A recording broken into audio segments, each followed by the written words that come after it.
Buenos días, tardes o noches a todos. Hoy vamos a adentrarnos en un tema que combina dos mundos aparentemente distantes pero profundamente conectados: el derecho y las matemáticas financieras. Imaginen esta situación: una deuda de 2 millones de pesos que, con el paso del tiempo y la aplicación de ciertos mecanismos de cálculo, se transforma en 165 millones. ¿Es esto posible? ¿Es justo? ¿Dónde trazamos la línea entre compensar legítimamente un crédito y generar un enriquecimiento desproporcionado? El video que presentamos explora precisamente esta cuestión a través del anatocismo, la capitalización de intereses, es decir, cobrar intereses sobre intereses, y su regulación en el derecho argentino.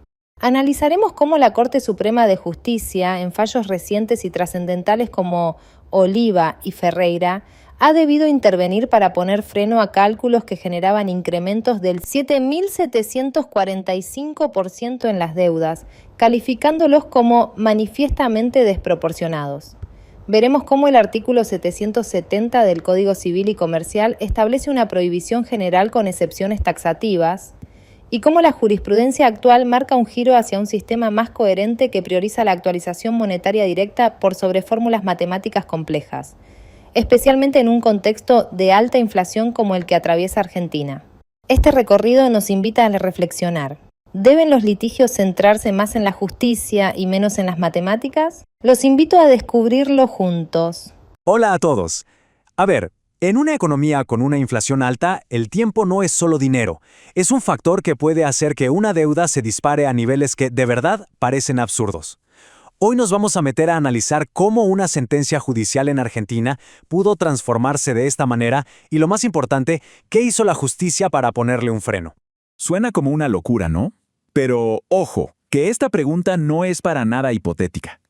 Este es el caso real que terminó en la mesa del tribunal más alto de Argentina y que, como se imaginan, prendió todas las alarmas.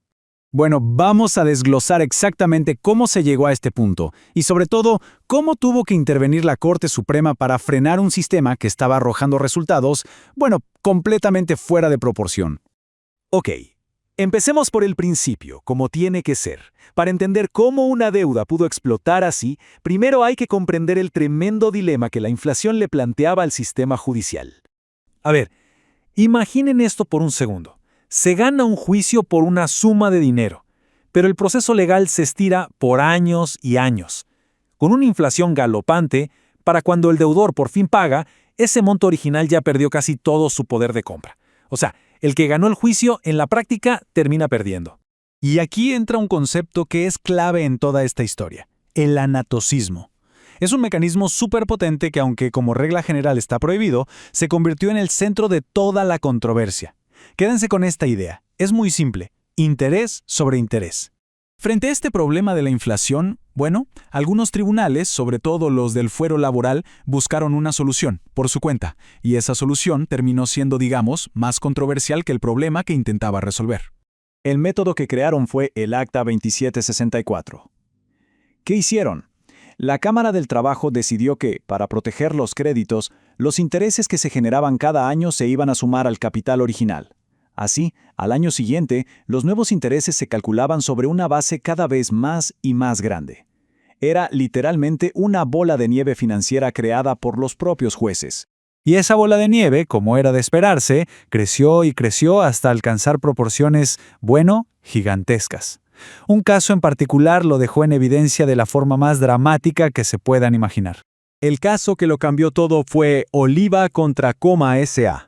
Se trataba de un reclamo laboral por un despido, que terminó convirtiéndose en el ejemplo perfecto de cómo una solución, que quizás era bien intencionada, podía generar una distorsión económica monumental. Y creo que esta gráfica lo dice todo. La deuda original era de un poco más de 2 millones de pesos. 8 años después, aplicando el método del Acta 2764, la liquidación final era de más de 165 millones de pesos. La diferencia es simplemente abrumadora. Pongámoslo en una sola cifra para que se entienda el impacto real. Un incremento de más del 7.700%. No es un error de tipeo. El resultado fue un aumento que, como dijo la propia Corte, excedía cualquier parámetro de ponderación razonable. Una locura. Este resultado, por supuesto, no pasó desapercibido.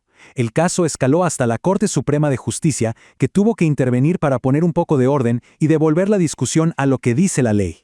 La Corte fue tajante, calificó el resultado de manifiestamente desproporcionado y carente de respaldo. Dijo que, si bien los jueces tienen cierta libertad para fijar intereses, no pueden inventar soluciones que ignoren por completo la realidad económica y que terminen generando un perjuicio tan grave.